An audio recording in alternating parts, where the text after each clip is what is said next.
Hello class, the purpose of this video is to discuss the expectations for screen captures. So they've changed a little bit from what you originally seen. To start, for every document, you should put the exercise that you're working on and the title of the exercise. So in this example, I'm using exercise 2-1, which is wall options. For the next step, you're going to want to list the step that you start with for the screen capture. So in this example, I started with step number 4. I'm going to write the step and then a simple explanation of what I was doing in the step. So I'm setting the wall type to generic 6-inch. The most important part of the screen capture that you're going to notice is that I have my name saved in the file name up here.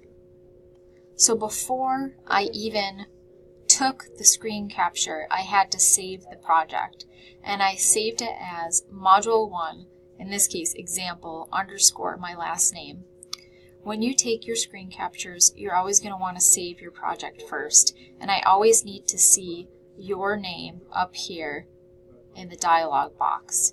Now to get this box to expand, you just use this little arrow over here. You click the arrow in or out so that you can see the entire path of where the file is saving and who is the author of the file.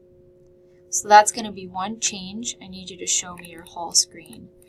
The second change is because I'm seeing your whole Revit screen, it's a little bit difficult to see what step you were taking in the book. So for example, it says set the wall type to generic 6 inches. If I zoom out back to 100%, this is what I see in Blackboard. So this is really difficult to read.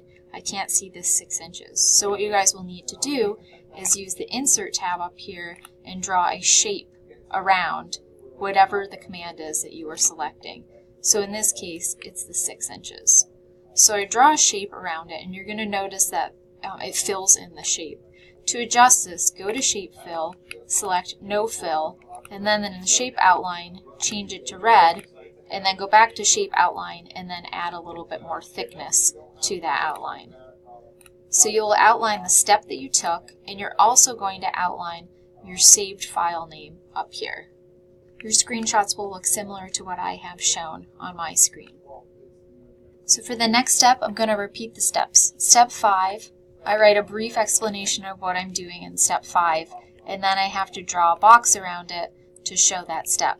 Now the nice part about this is you can copy and paste these boxes, so you don't always have to recreate them. If you click on the box and you hit Control-C on your keyboard, that is copy. And then if you click on Control-V, that's paste, and it will paste another box, and then you can drag that box down and resize it to go around the next element that you want to highlight or next command. Now in some instances, you're going to have to show me dimensions. So again, you'll take your screen capture of the entire screen. Remember, I always need to see your saved name up here. And then you're going to highlight the dimension on the drawing. Now again, it's very difficult for me to read. I'm supposed to be able to read this 12-foot dimension, but it's pretty small.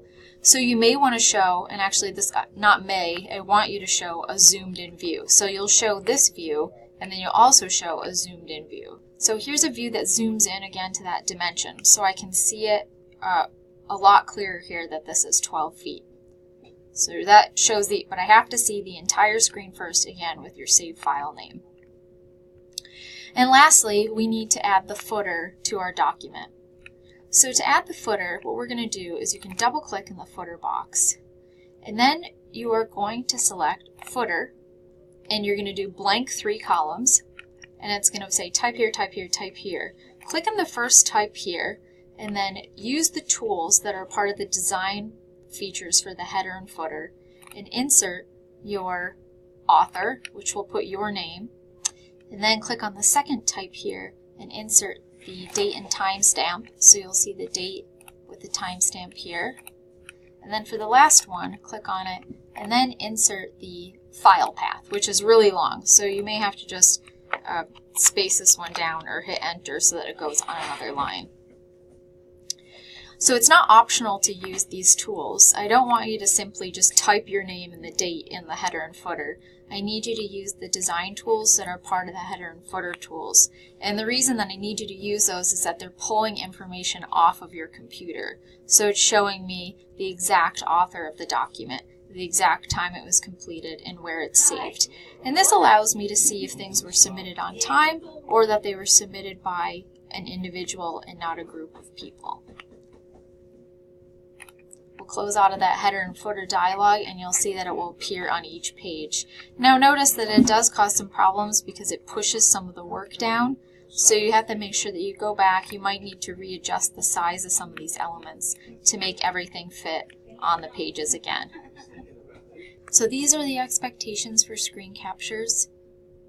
Please follow them. If you have questions, please contact me.